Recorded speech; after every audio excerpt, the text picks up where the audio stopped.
Muy buenos días, muy buenas tardes, mis queridos hermanos. Dios les bendiga. Un grandísimo placer estar de nuevo con ustedes con nuestro programa El Mundo Actual. Saludos muy especiales para toda nuestra audiencia en todo el planeta terráqueo. En esta semana, que ha sido una semana muy intensa, esta semana de septiembre, primero porque fue la semana en todo Centroamérica y México, con lo que se conoce como la Semana Patria o la semana de la conmemoración de las famosas independencias de nuestros países centroamericanos y México también. Pero también se recuerda el mes de septiembre también de las grandes fiestas judías. En la semana pasada, a inicios de septiembre, estaba la fiesta de Rosh Hashanah, martes en la tarde y terminando miércoles 19 en la tarde, ya en la noche, cuando salen las primeras estrellas, el gran ayuno del Yom Kippur, que se está finalizando en todas las comunidades judías en este miércoles. Y también siguen las otras fiestas después en el pueblo judío, ya para finalizar en el mes de octubre con las siguientes fiestas que se conocen como la fiesta de los tabernáculos y la Simchat Torah. Pero también entre el cristianismo, aparte de lo secular que hablábamos de la independencia, también el cristianismo conmemora en el mes de septiembre en muchos de nuestros países de Centroamérica y México, no sé si también Suramérica, pero también celebran el mes de la Biblia en muchos países de Centroamérica. Exclusivamente algunos han logrado, como el caso de Nicaragua, donde han logrado por decreto de la Constitución nicaragüense, de la nueva Constitución nicaragüense que hizo el gobierno en el poder, donde sacó un día exclusivo, o sea, un día especial de acuerdo a la Constitución para la Biblia en Nicaragua. Es uno de los pocos países donde tiene un día conmemorativo, es decir, por ley, para el festejo de las Sagradas Escrituras. Eso es en Nicaragua. También países como Costa Rica, El Salvador.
Guatemala, todos estos países tienen un día especial, exclusivo para las Sagradas Escrituras, de manera que vale la pena en este mes hacer una remembranza también entonces de la Biblia.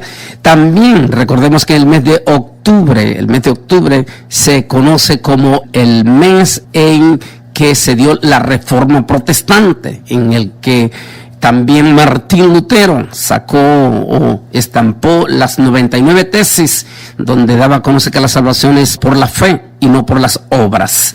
Ahí también se le dio importancia a las Sagradas Escrituras. De manera que ante los hechos históricos de las Sagradas Escrituras, de nuestros libros, de nuestra fe, valdría la pena que toquemos un tema muy, pero muy importante que yo creo que nuestro pueblo cristiano de vez en cuando debería de estudiar y tenerlo presente. Porque múltiples de veces tal vez se ha hecho la pregunta: ¿cuándo se dividió la Biblia en Nuevo o en Antiguo y Nuevo Testamento? ¿Y cuándo se dividió la Biblia en capítulos y en versículos? ¿Sabía usted que originalmente la Biblia no estaba dividida ni en capítulos ni en versículos? De hecho, se utilizaban un solo rollo corrido, como va a ver en la historia que a continuación vamos a compartir de las Sagradas Escrituras. Pero para ellos, ¿por qué no leemos la palabra bendita del Señor? En 2 Timoteo capítulo 3, del versículo 14 al 17, el apóstol San Pablo, escribiendo a su discípulo, a Timoteo, dice la siguiente palabra: pero persistes tú en lo que has aprendido y te persuadiste, sabiendo de quién has aprendido, y que desde la niñez has sabido que las Sagradas Escrituras, las cuales te pueden hacer sabio para la salvación, por la fe que es en Cristo Jesús. Toda la Escritura es inspirada por Dios y útil para enseñar, para redarguir, para corregir, para instruir en justicia, a fin de que el hombre de Dios sea perfecto, enteramente preparado para toda buena obra. Dios bendiga su santa y bendita palabra. La Biblia es, sin lugar a duda, es el libro extraordinario. Es el libro que no tiene comparación con ninguna otra literatura en todo el planeta terráqueo. Ningún otro libro religioso, así tenga los millones de seguidores, tiene la relevancia, el poder y la autoridad que tiene las Sagradas Escrituras, conocida popularmente como nuestra Biblia judeo-cristiana, que ese es el nombre más correcto directamente. Digo, ¿por qué?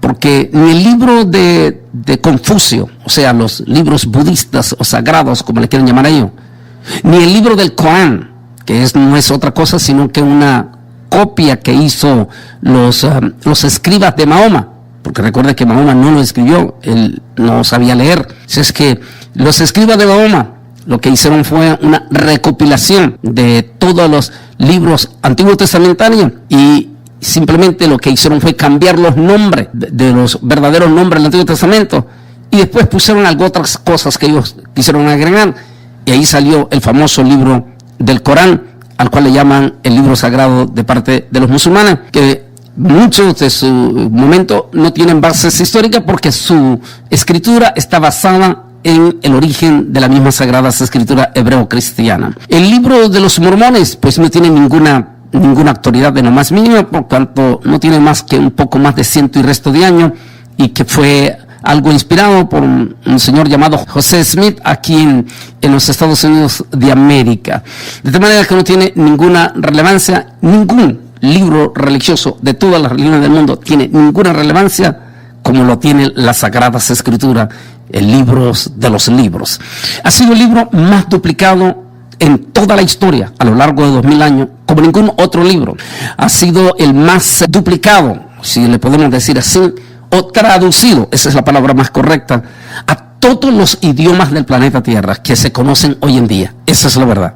A todos los idiomas oficiales, me refiero a los idiomas que predominan en todas las lenguas humanas en este momento. Las Sagradas Escrituras es el único libro que ha sido traducido completamente. Es el libro más perseguido a lo largo de 2000 años, y a pesar de todas sus persecuciones que ha tenido, prevaleció, prevalece y seguirá prevaleciendo directamente. Es el libro más citado por todas las sociedades, desde las más tribus aborígenes, como también de los más encopetados científicos del planeta Tierra. Siempre están citando el libro de los libros. Es el libro que contiene definitivamente la ley moral, la ley de la historia, donde se encuentra con forma contundente la historia de nosotros, los humanos. ¿Y por qué no? De todo el universo también. Porque hasta hoy en día, los científicos, cada vez que tratan de buscar más orígenes y más orígenes y más orígenes acerca de este inmenso universo, terminan por siempre en las Sagradas Escrituras. Porque ahí están los detalles de todo, de todo. Ese es lo más grande que nos debe de hacer sentir a los cristianos y también a los judíos orgullo de tener el libro de los libros. Es el único libro donde todo lo que está escrito hoy, 2000, 3000, 4000 años después, se puede verificar en el lugar de los hechos, tal como fue escrito. Inclusive, lo que más sorprende es que esos lugares todavía permanecen allí, y algunos de ellos hasta con el mismo nombre con que se registraron hace 4000 años. ¿Verdad que es precioso? Es por eso que cualquiera que diga como la ignorancia que predominaba en lo más profundo allá en la década de los 80, cuando algunas personas de tendencias izquierdistas trataban de minimizar el potencial poder de las Sagradas Escrituras, cuando ellos decían que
la Biblia era simplemente un papel y que el papel aguantaba lo que le ponía. Pero, por supuesto, hoy demostramos que quienes decían estas personas de tendencia izquierdista hacían esas afirmaciones, simplemente estaban demostrando en aquel entonces su profunda y catastrófica ignorancia, porque definitivamente la Biblia es el libro más extraordinario hoy científicamente hablando en todos los aspectos.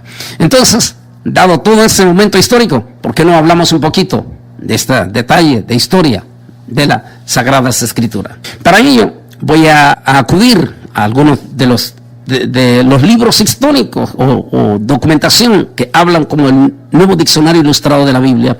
El uso de la palabra escritura tenía especial significado para los judíos, porque por lo general se contraponía a las opiniones rabínicas y a las tradiciones orales que circulaban en todo el pueblo.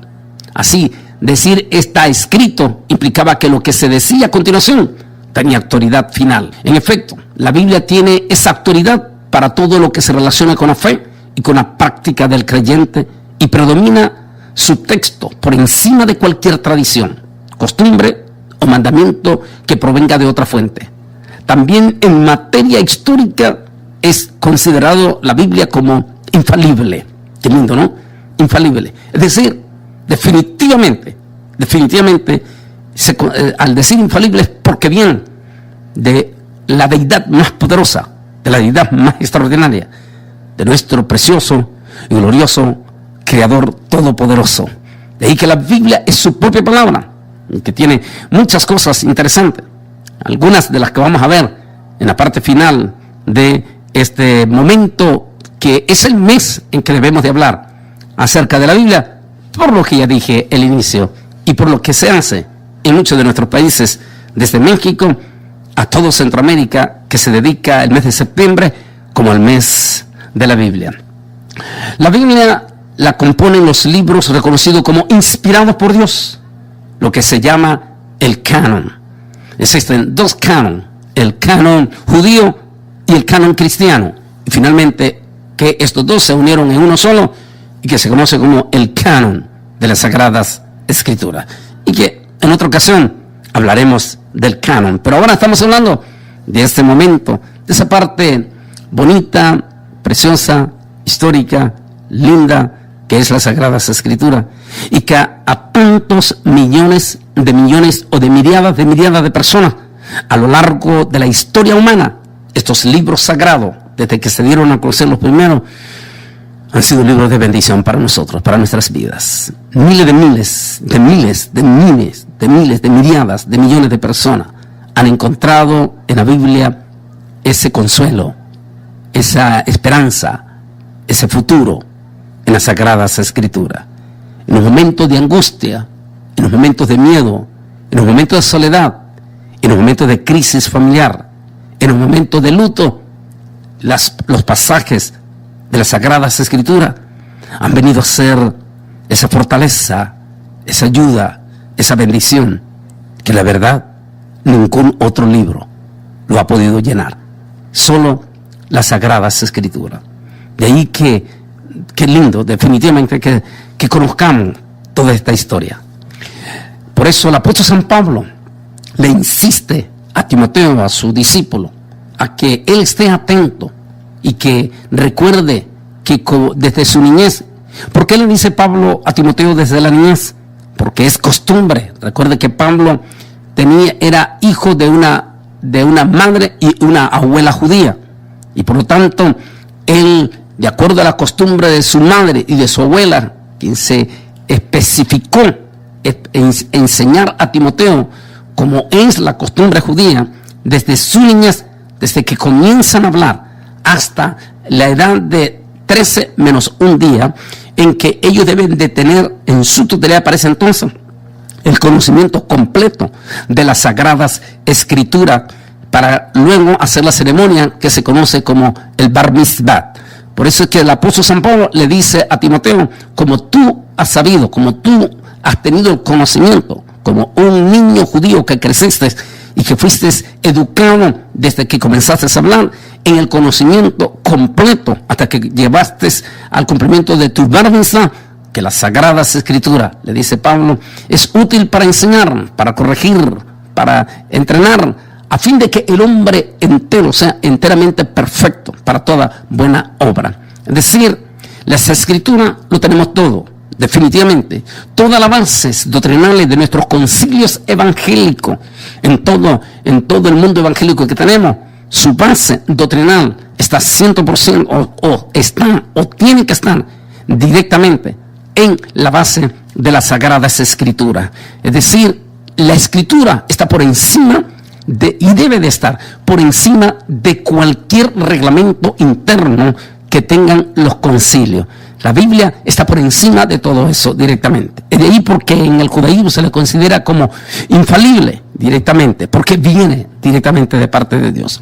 Por supuesto que la Sagrada Escritura está compuesta también en aspectos históricos, porque se tiene que ver, porque la historia no contradice a la Biblia, todo lo contrario, la historia confirma las Sagradas Escrituras. Lamentablemente y tristemente y catastróficamente, en cierta ocasión allá en Miami, un pastor de tendencia bastante ultralegalista, él dijo, no, a mí no me importa, ni me interesa la historia, porque la historia no me importa en la Biblia. Entonces, eso es catastrófico, porque la historia en lo más mínimo contradice a la Biblia, sino todo lo contrario. La historia se confirma en las Sagradas Escrituras. De allí que también la Biblia tiene los libros históricos, donde hasta hoy en día los científicos se han tenido que detener y algunas veces hasta darse con las piedras entre los dientes cuando han encontrado que la Biblia tiene la razón de hechos históricos, como por ejemplo cuando la NASA encontró hace unas menos de 2 décadas, encontró la NASA que efectivamente en el tiempo distante del espacio entre nuestro sistema solar había una diferencia de ciertas horas en que no podía encontrarse en el reloj matemático de la astronomía ese tiempo perdido. Al tratar de encontrar esa solución, encontraron que la Biblia tenía la respuesta, y que cuando Josué le dijo, detente sol en Gabaón y luna en Ayalón, entonces ahí los científicos tuvieron que reconocer que el hecho histórico de esa pérdida matemática que ellos estaban encontrando, se encontraba su hecho histórico en las Sagradas Escrituras. ¿Verdad que es interesante? Por eso, ningún concilio, jamás, nunca, debe de menospreciar las Sagradas Escrituras desde todos los puntos de vista, desde el punto de vista histórico y desde el punto de vista infalible en las Sagradas Escrituras. Pero bien, entonces sigamos en este aspecto. La palabra, como dijimos, estábamos hablando de la Biblia, las Sagradas Escrituras, la autoridad y el respeto. ¿De dónde viene la palabra testamento? Antiguo y Nuevo Testamento. Busquemos un poquito de historia. La palabra para pacto en el hebreo es la palabra berit. En el Antiguo Testamento, cuando fue traducido al griego, se interpretó como diadeket o pacto, que es la traducida en berit en hebreo. Se anteponía en el testamento con el sentido de un documento escrito formal. Este uso se popularizó en la misma epístola de las escrituras hebreo-cristianas, en la epístola de los hebreos, donde se utiliza indistintamente el término pacto para señalar a una disposición de los bienes que se hace antes de morir. Porque no hay testamento, es necesario que se intervenga muerte del testador, dijo el libro de los Hebreos. Dice, porque donde no hay testamento es necesario que se intervenga muerte del testador, Hebreos 9:16. O para indicar un pacto, mejor conocido como pacto o testamento. Los traductores al castellano utilizan varias veces el término testamento como sinónimo de pacto, considerando como la voluntad definitiva de Dios.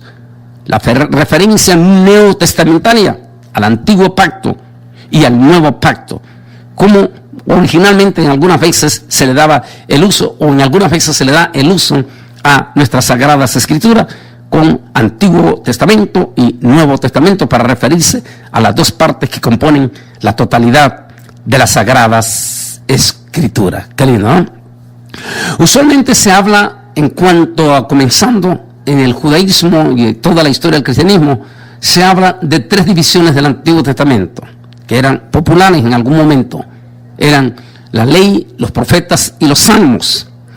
Así leemos en Lucas 24:44, era necesario que se cumpliese todo lo que está escrito en mí, en la ley de Moisés, en los profetas y en los salmos, tal como lo dijo ayer el Señor Jesucristo. En Mateo capítulo 5:17, no penséis que he venido para abrogar la ley y a los profetas. Y en Lucas 16:29, a Moisés y a los profetas tienen, oigan, la Biblia hebrea contaba en aquel momento, en la época del Señor Jesucristo, contaba de 24 libros. Hoy contamos 39, porque los profetas menores se tomaban como un solo libro. Por eso, una vez alguien sacó allí en un historial los errores de algunas palabras, porque Jesús citaba cierta manera, pero en la época de Jesús los profetas menores formaban un solo libro, no estaban determinados como hoy los tenemos nosotros con nombres como Osea, Joel, Abdías, Miqueas. En aquel momento los tenían todos, esos estaban en un solo libro. Generalmente se les identificaba como en el libro de Jeremías, o otro como ya voy a describirlos en esta manera. De manera que cuando Jesús citó, y alguien dice, pero está citando y eso no existía, o qué pasó, por qué se equivocó. No, en ningún momento. Era porque así estaban en aquel momento las Sagradas Escrituras. Es decir, por eso es que contaban con solamente 24 libros. Y mientras que ya después, posteriormente, con los masotéricos hebreos, se va a llegar a el número de 39 libros. Es decir, los profetas menores se tomaban como un solo libro. Además, porque los libros de Samuel, Reyes y Crónicas, fíjense, figuraban como un solo libro. Esdras y Nehemías estaban juntos. Para ver esta forma se organizaban los libros de la Biblia, y finalmente el canon judío, véanlo, que finalmente termina ya desglosándolo en la última, ya en la edad nuevo testamentario, o esta época de estos siglos posteriores, después de Jesús, es cuando ya se dividen los libros hebreos directamente específicamente en 39 libros. La Biblia que utilizamos los cristianos evangélicos consta de 39 libros del Antiguo Testamento y 27 libros del Nuevo Testamento, es decir, 39 y 27, lo que nos va a dar un total de 66 libros. Los católicos romanos, así como los griegos ortodoxos, incluyen en su Biblia varios libros llamados apócrifos o deuterocanónicos, que consideran, es decir, al decir apócrifo o deuterocanónico, están reconociendo que no son libros inspirados, pero que se recomiendan utilizarlos como libros de ¿cómo se puede decir?, para reforzar como libros históricos. En otras palabras, la Biblia católica no está en ningún momento, ¿cómo se puede decir?, violentando al tener 72 libros, ni los evangélicos están violentando al tener 66 libros. ¿Por qué? Porque sencillamente la misma Iglesia Católica Romana o los griegos ortodoxos reconocen que esos 6 libros agregados que ellos le tienen son libros deuterocanónicos, es decir, libros no inspirados, pero que se aceptaron en el canon o se recomendaron en el canon como libro de referencias históricas que no contradicen a las Sagradas Escrituras. De manera que si los tienen los 72, una Biblia está bien, y si no lo tiene también está bien. Aunque de verdad yo creo que el cristianismo hoy en día sí debería de tener acceso a esos libros deuterocanónicos, e inclusive hay mucha fuente informativa, histórica, muy importante que los cristianos deberían de conocer. Lamentablemente los cristianos decidieron seguir el consejo de Jerónimo de utilizar únicamente los 66 libros que se consideran 100% inspirados por Dios, y que fue el sello del canon cuando se termina de sellar allá en el siglo II, cuando ya se tomó la decisión de el sello del canon, siendo el libro de Apocalipsis como el último libro de la Biblia en ser reconocido como libro inspirado por Dios, y con ello se selló el canon de las Sagradas Escrituras. Y aquí vamos a entrar a otra historia ya muy interesante en esta última parte. A partir de que ya está la Biblia hebrea, 39 libros, hebreo cristiana, que así se le conoce, 27 libros, Biblia completa ya unida a los dos, 66 libros. Interesante. Pero después viene la otra parte. La Biblia no estaba dividida ni en versículos ni en capítulos. Y aquí viene la otra parte que deben de conocer ustedes en este mes de la Biblia. La división de los libros de la Biblia en capítulos, en primer lugar, la realizó el cardenal Hugo en el año 1250 después de Cristo. Lo hizo con la idea de buscar más comodidad para su manejo. La división por versículos se realizó por Robert Einstein, un calvinista, en el año 1551, para dar lugar a este estudio. Pero lo más importante es que primeramente vemos esta parte de la historia, porque primeramente va a comenzar esta desglose entre capítulos y versículos. Primeramente va a comenzar con el judaísmo. Generalmente es ahí donde se da por primera vez esa traducción de esa palabra. Usualmente se hablaba hablemos aquí de la división en que se da la Biblia. La Biblia fue dividida en capítulos en el siglo XIII. Aquí está. En el siglo XIII, entre los años 1234 y los años 1242, por el teólogo Stephen Langton, entonces obispo de Canterbury en Inglaterra y profesor de la Universidad de París. Okay. Fue en capítulos, ¿verdad? La división del Antiguo Testamento en versículos fue establecida por estudiosos judíos de las Escrituras, llamados masoretas, con hábitos monásticos y ascéticos.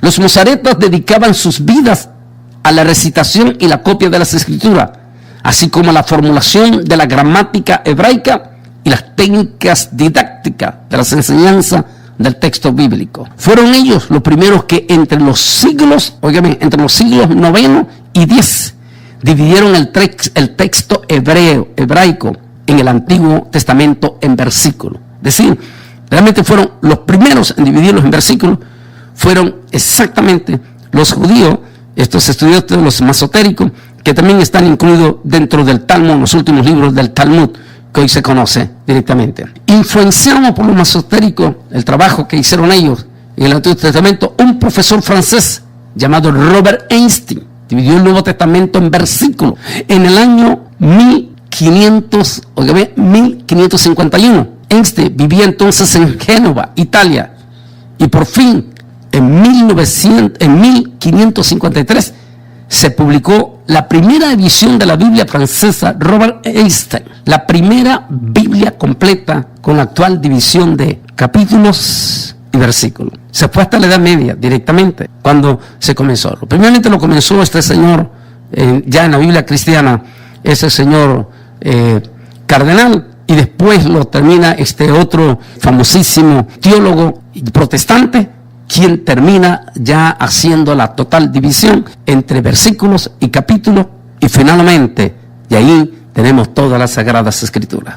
Pero fíjense que todas esas divisiones también fueron parte de esa historia perfecta, porque hoy en día hay expertos que encuentran exactamente algunas cosas importantes. Por ejemplo, me decía un hermano que muy especial de Atlanta, que los primeros 4 versículos de las Sagradas Escrituras encuentra toda la historia de la redención e encuentra directamente al Señor Jesucristo. Por ejemplo, dice: en el principio era Bereshit, era el verbo, ese verbo era Dios, es el Señor Jesucristo. Por ejemplo, dice que en el segundo día las tinieblas cubrían sobre la tierra, había tinieblas. El tercer día representa, dice, habla la luz. Eso representa a Jesucristo cuando interviene en un planeta donde en aquel entonces, antes de Jesús, el mundo estaba negado. En tiniebla, gran luz resplandeció. dice el profeta directamente con el nacimiento de Jesucristo.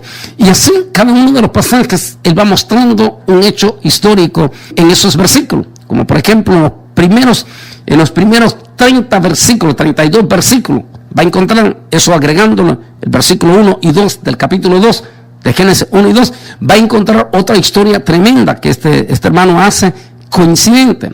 Por ejemplo, el capítulo 22 de Génesis va a coincidir con el Salmo 22 y va a coincidir con una serie de pasajes, de versículos de 22 que tiene que ver con la obra del sacrificio de nuestro Señor y Salvador Jesucristo.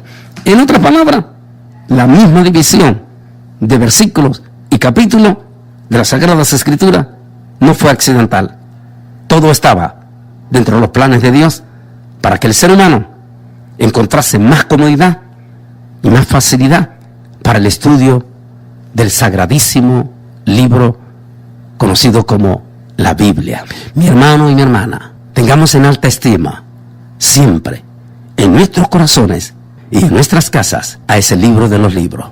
Y Dios bendiga a estos países, a nuestros países centroamericanos, incluyendo México, porque dedican en el mes de septiembre para conmemorar el día especial de la Biblia. Y Dios bendiga a Nicaragua, porque ha declarado Día Nacional por Constitución, porque así lo determinó el gobierno en honor a las Sagradas Escrituras, y tal vez va a quedar para la historia, y tal vez a muchos nicaragüenses no lo van a reconocer hoy, pero finalmente la historia se los hará reconocer, porque la Constitución nicaragüense dedicó un día especial para conmemorar el Día de la Biblia.